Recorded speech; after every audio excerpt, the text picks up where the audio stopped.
ඉතින් අද අපි කතා කරමු එන්කෝඩින් කියන්නේ මොකක්ද, එන්ක්‍රිප්ෂන් කියන්නේ මොකක්ද, හැෂින් කියන්නේ මොකක්ද, ඒ වගේම ඔබ්ෆස්කේෂන් කියන්නේ මොකක්ද කියලා. ඉතින් මේ බේසික් සයිබර් සිකියුරිටි ප්ලේලිස්ට් එක මම කරන් යන ටික ඇඩ්වාන්ස් එකට යන්න කලින් ඔයගොල්ලෝ මේ බේසික්ස් දන්නේ නැත්නම් අනිවාර්යෙන්ම මේ බලලා කවර් කරගෙන ඊටු ටිකට යන්න. ඉතින් මම මේක සිම්පල්ම විදිහට මම කියලා දෙනවා ඔයගොල්ලෝ හැමෝටම තේරෙන විදිහට. ඒ වගේම තමයි මම ප්‍රැක්ටිකලි කරලා පෙන්නනවා ඔයගොල්ලෝ ඔළුවට යන. ඔයගොල්ලෝ මේව ටෙස්ට් කරලා බලන්න පුළුවන්. ඉතින් පටන් ගමු ඉස්සෙල්ලම එන්ක්‍රිප්ෂන් කියන්නේ මොකක්ද කියලා. ඔයා මොන හරි ටෙක්ස්ට් එකක් ගත්තොත් අපි සාමාන්‍යයෙන් ඒකට කියනවා ප්ලේන් ටෙක්ස්ට් කියලා. ඔයා ටයිප් කරන ඕන දෙයකට අපි කියනවා සාමාන්‍යයෙන් ප්ලේන් ටෙක්ස්ට් එකක් කියලා. ඒක ඔයා තව කෙනෙක්ට යවද්දී ඔයා ඉස්සර චීට් යවනවා වගේ කට්ටියට ඔයා ඒක ලියලා යවද්දී ඕන කෙනෙක්ට ඒක බලන්න පුළුවන් මැද ඉන්න. ඉතින් අපි මොකද කරන්නේ? අපි සාමාන්‍යයෙන් අපි යන data encrypt කරනවා. encrypt කරනවා කියලා කියන්නේ අපි සාමාන්‍යයෙන් key එකක් use කරලා ඒ data කියවන්න බැරි විදිහට ඒක cipher text එකක් කරනවා. ඒ කියන්නේ ඔයා දැන් බලුවොත් මෙතන example එකේ මෙයා මෙන්න මේ data එක අරගෙන මෙන්න මේ written ලියලා තියෙන පරිච්ඡේදය අරගෙන මේ paragraph එක අරගෙන එයා ඒක encrypt කරලා පස්සේ මේ වගේ කියවන්න බැරි විදිහට cipher text එකක් කියලා අපි කියනවා. ඒක encrypt කරලා පස්සේ එන text එකට මෙන්න මේ වගේ text එකක් තමයි ඔයාලට බලා ගන්න හම්බෙන්නේ. ඉතින් ඔයා encrypt කරපු text එකක් ඔයා ගාව තියෙනවා නම් encrypt කරපු data ඔයා ගාව තියෙනවා නම් එක කෙනෙක් හරි කවුරු එක steal කරොත් මොකද වෙන්නේ? එයාට ඒක read කරන්න බෑ. එයාට ඒක read කරන්න එයාට encryption key එක ඔයා මේව කරා වගේම decryption කියන key එකත් ඕන වෙනවා. ඉතින් decrypt කරනකොට සමහරවිට same key එක use වෙන්නේ නැති. ඒකට asymmetric symmetric encryption වර්ග දෙකකට කැඩෙනවා. ඒක මම ඉස්සරහ වීඩියෝ එකක් දාන්නම්. ඔයාලට පේන්නේ නැති ඔයාලට key එකක් ඕන ඒක decrypt කරන්න. decrypt කරාට පස්සේ තමයි ඔයාට ඒක ආයේ බලා ගන්න පුළුවන් වෙන්නේ. ඉතින් මම ඇත්තට demo එකක් පෙන්නන්නම් ඔයාට කොහොමද මේ encryption decryption වැඩ කරන්නේ කියලා simple website එකකින්. මම දැන් ඒක demonstrate කරන්න මෙන්න මේ වගේ simple website එකක් පාවිච්චි කරනවා. ඔයාලට පුළුවන් මේ link එක කියලා බලන්න. මම මෙතන මොකද කරන්නේ ඉස්සෙල්ලාම enter කරගන්න ඕන text එකක්. ඒ text එක අපි enter කරලා ඒක encrypt කරගන්නයි දැන් යන්නේ AES128 කියන algorithm එකකින්. ඔයාලට මෙතන මම මේක paste කරා ඉස්සෙල්ලා කිව්වා වගේ මෙතන මම දාගත්ත ඔයාලට secret key එකක් ඔයාලට දාගන්න පුළුවන් මම කැමති. මම දැනට pass කියලා දාන්න. අපි නිකන් secret කියලා මෙතන දාමු. secret කියලා ගහලා මේ enter කරාට පස්සේ ඔයාලට encrypt කරපු string එක මෙන්න මේ වගේ හම්බෙනවා. ඉතින් ඔයාලට මේක ආයි decrypt කරන්න ඕන. ඔයාලට මේක ඕනෙ කෙනෙක්ට යවන්න පුළුවන්. ඒක ඇත්තටම decrypt කරන්න බෑ. අර encryption එක කඩන්න බෑ. key එක දන්නේ නැතුව. ඉතින් අපි මොකද ගන්නෙ? ඔයාලට පුළුවන් මේ key එක තියෙන තාක්කල් ඔයාලට ඒක decrypt කරලා text එක ගන්න. අපි මෙතන වැරදි key එකක් ඇත්තට දාලා බලමු. වැඩ කරයිද කියලා. ඒක ඇත්තටම key එක මෙයා වෙන්නේ නැහැ. key එක successful නැති හින්දා. මොකද ගන්න හරි key එක ආයෙත් තියලා මෙතන decrypt කරාට පස්සේ ඔයාලට හම්බෙයි. මෙන්න මේක decrypt කරාට පස්සේ මෙන්න මේ secret කියලා අපි දාපු text එක key එකක් විදියට මෙන්න මේ වගේ ආයේ ඒක හම්බුණා. ඒවා type කරපු original text. ඒක තමයි encryption and decryption කියන එක හරිම simply theory එක ගත්තොත්. ඊළඟ වශයෙන් තමයි encoding decoding කියන්නේ මොකක්ද කියලා. සාමාන්‍යයෙන් encryption decryption කරනකොට key එකක් වගේ දෙයක් ඕන වෙනවා. ඒක තමයි අපි use කරන්නේ encrypt කරන්න සහ decrypt කරන්න. encoding කියන්නේ සාමාන්‍යයෙන් අනිත් අයට පේන්නේ නැති වෙන්න අපි කරන ටෙක්නික් එකක් නෙමෙයි. encoding සාමාන්‍යයෙන් අපි use කරන්නේ ගොඩක් data transfer කරද්දී data වල loss එක නැති වෙන්න simplify කරගන්න ඒක අර pattern එක loss වෙන්නේ නැති විදිහට දේවල් කරන්න තමයි අපි සාමාන්‍ය URL encoding වගේ base64 වගේ දේවල් use කරන්නේ. ඉතින් encode කරපු ඒවා ඇත්තටම decode කරන්න පුළුවන්. ඒකට කිසිම key එකක් ඕනේ නැහැ. ඔයා encode කරා කියලා ඔයාගේ text එක ඇත්තටම safe නැහැ.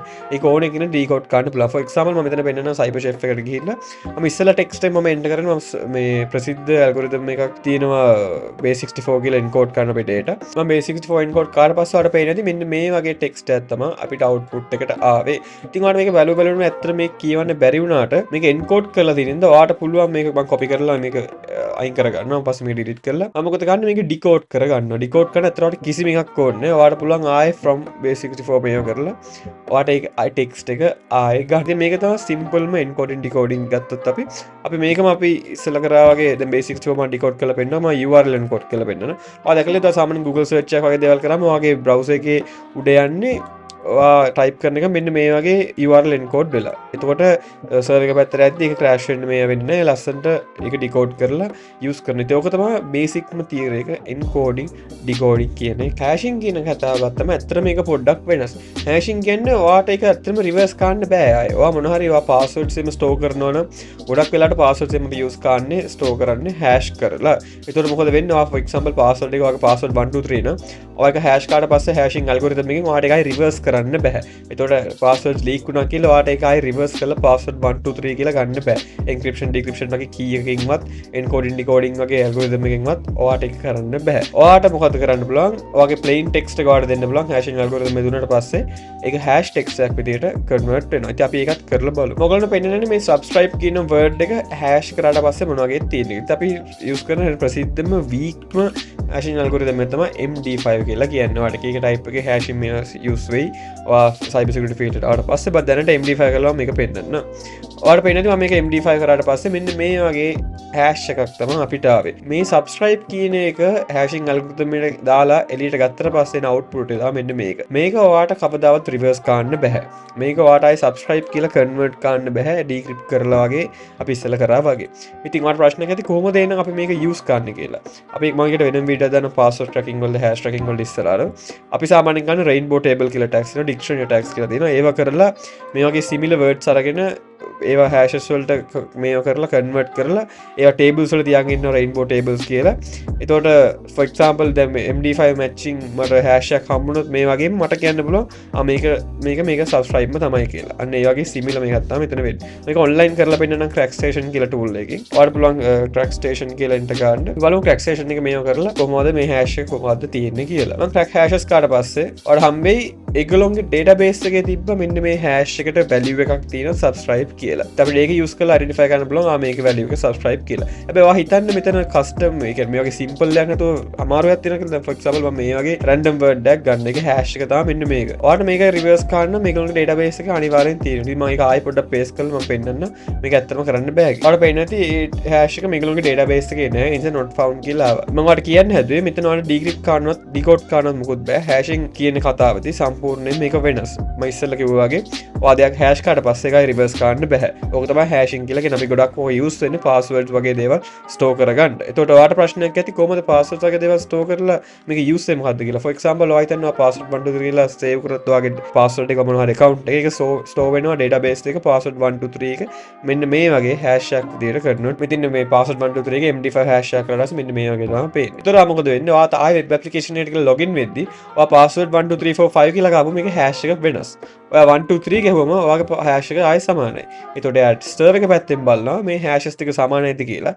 සමානයි නම් විතරක් ඔයාට access දෙනවා. අන්න එහෙමයි website එකක් සාමාන්‍ය application එකක් ගත්තොත් password handle වෙන්නේ hashing කියන technique එක use කරලා. ඉතින් ඔයාලා developers ලා use කරන technique එකක් තියෙනවා obfuscation කියලා. obfuscation අපි සාමාන්‍යයෙන් use කරන අපි write කරපු code එක අනිත් අයට ඒක copy කරලා ඒගොල්ලොන් විදිහට use කරන්න බැරි වෙන්නේ. ඒක read කරන්න බැරි වෙන්නේ. හැබැයි ඒ function එක එහෙම වැඩ කරනවා. for example අපි ගත්තොත් මෙන්න මේ වගේ javascript code එක මම දැන් අරන් තියෙනවා. ඔයා මේක ඔයාගේ website එකේ implement කරනවා කියන්නේ ඔයා ඒතර source code එක ගිහලා බලද්දී ඕන කෙනෙක්ට මේක කියවලා read කරලා ඒක copy කරලා අරගෙන එයාගේ code එක implement කරන්න පුළුවන්. අපි මොකද ගන්න මේක obfuscate කරනවා. ඉතින් ඔයා ගොඩක් mobile games අර මේව ගත්තොත් ඒ packages උත් obfuscate කරලා තියෙන්නේ. ඒවද මේ වගේ server side එකේ ඔය PHP script JavaScript ඒවද ගොඩක් වෙලාවට සාමාන්‍යයෙන් obfuscate කරලා තියෙන්නේ කියවන්න බැරි. අපි commonly ගොඩක් obfuscate කරන PHP නෙමේ JavaScript වගේ දේවල් ගොඩක්ම obfuscate කරන read කරන්න බැරි වෙන්නේ. මම ඔයාලට මේක obfuscate කරලා වෙන්න මෙතන numbers දෙකක් add කරන මේකක් තියෙනවා. මේක run කරාට පස්සේ මේක එකතු වුණාම මෙන්න මේ වගේ output එකක් විතර හම්බ වෙනවා. මොකද ගන්නේ online මේක මම run කරලා බලනවා. මෙන්න මෙතන paste කරලා online JavaScript interpreter එකකින් ඔයාලට මෙන්න මේ වගේ output එකක් හම්බෙනවා. මොකද ගන්නේ ඒ වගේම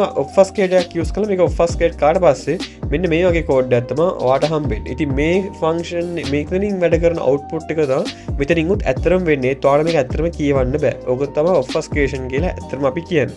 ඔයා මේක copy කරලා ආයෙ enter කරලා මෙතන බැලුවොත් ඔයා මේක run කරත් ඇත්තටම output එක ඒකම තමයි එන්නේ. ඉතින් obfuscation අපි සාමාන්‍යයෙන් use කරන්නේ code එකක් සාමාන්‍යයෙන් කිසිම කෙනෙක්ට read කරන්න බැරි විදිහට convert කරන එක. හැබැයි ඒක functionality එක එහෙම වැඩ කරන්නත් ඕන. ඉතින් ඕක තමයි සිම්පල්ම මේවා ටික අපි සාමාන්‍ය encryption කතා කරා, encoding decoding ගැන කතා කරා, hashing වගේම අපි කතා කරා obfuscation කියන්නේ මොකක්ද කියලා. ඉතින් අපි ඉස්සරහට තව videos දාන්නම් මම. ඒ ඔයගොල්ලන්ට subscribe කරලා තියාගන්න. එතකොට මම ඔයගොල්ලන් දාපු ගමන් video අනිවාර්යෙන් ඔයගොල්ලෝ update වෙනවා. So thanks for watching.